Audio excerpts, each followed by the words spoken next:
All right, today we're going to talk about one of the most powerful and maybe one of the most dangerous forces in the modern world, propaganda. But we're not just going to talk about it. Nope. We're going to put on our engineer's hard hat, pull out the schematics, and learn how to take this thing apart piece by piece so we can protect our own minds. So let me start with a big question, and I want you to be really honest with yourself here.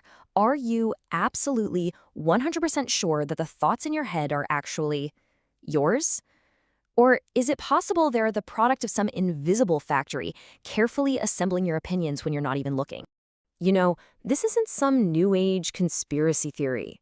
A guy named Edward Bernays, who basically invented the field of public relations, wrote about this almost 100 years ago. He called the people who shape our opinions our invisible governors. Just let that sink in. There are forces out there working behind the scenes to guide what we believe, what we buy, even how we feel. So how in the world do we spot this invisible factory? Well, we start thinking like an engineer. See, an engineer doesn't just look at a machine and say, yep, it works. No way. They need to see the blueprint. They have to break a complex system down into its most basic parts to truly understand it. And that is exactly what we're about to do with propaganda. Think about it like this. In engineering, you have a clean signal. That's the pure, unadulterated data. But you also have noise, right? All that random interference that messes up the signal. Well, propaganda works the exact same way. The noise is all the manipulative tricks they use to hide the truth. Our job is to become a filter, to strip away that noise and find the real signal underneath. And the main component of all that noise is something called a logical fallacy. A fallacy is basically a trick. It's a flaw in reasoning that's designed to make an argument sound really convincing, even when it's built on absolutely nothing. These are the faulty parts in the machine, the ones designed to fail in a very specific way. And you can really see the difference here. Valid reasoning, that's like a well-built bridge. It's got a solid, logical structure that gets you safely from point A to point B. But faulty reasoning, it's not even trying to be a bridge. It's designed to completely bypass logic and go straight for our weak spots, our emotions, our biases, our fears, to get us to jump to a conclusion without thinking. And where do you find these faulty parts? Oh, just about everywhere. This isn't some obscure thing you only find in textbooks. It's the bread and butter of our daily information diet. It's in the political ads. It's in commercials. It's all over the news. We are constantly being bombarded with this stuff.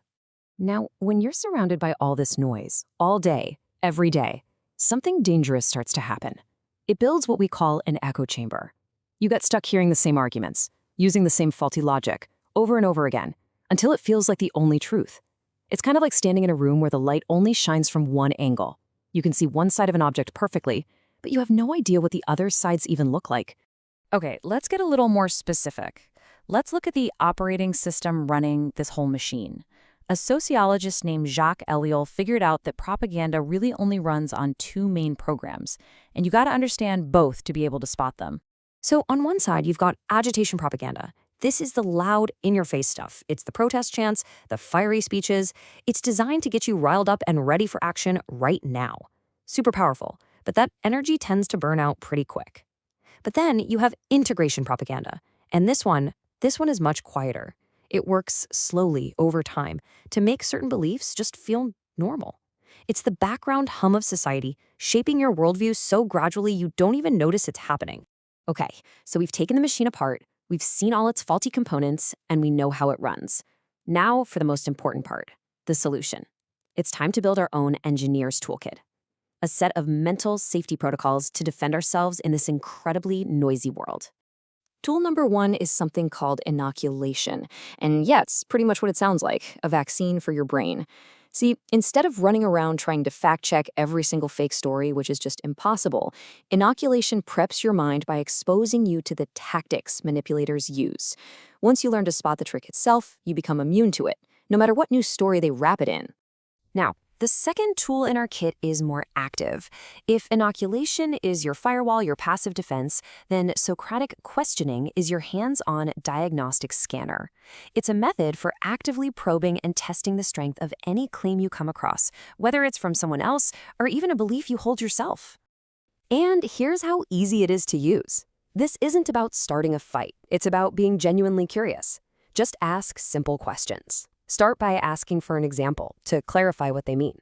Then gently challenge the basic assumptions. Ask what evidence they actually have to back it up.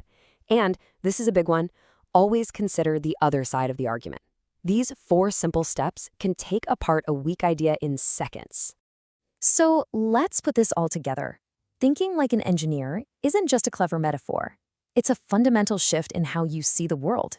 It's about switching from being a passive consumer of information to an active, hands-on inspector. It's about taking back control of your own mind. And this right here is probably the most critical mindset shift you can make. Stop treating information as a constant, like it's a fixed, undeniable fact. Instead, start treating every single claim you hear as a variable. And what's a variable? It's an unknown. It's something that has to be defined, tested, and proven before you can ever rely on it. Look, if you only remember 2 things from all of this, make it these 2 core protocols. First, verify your sources. An engineer would never, ever use a component without checking its datasheet to make sure it's reliable. You need to do the same with your information. Second, think critically.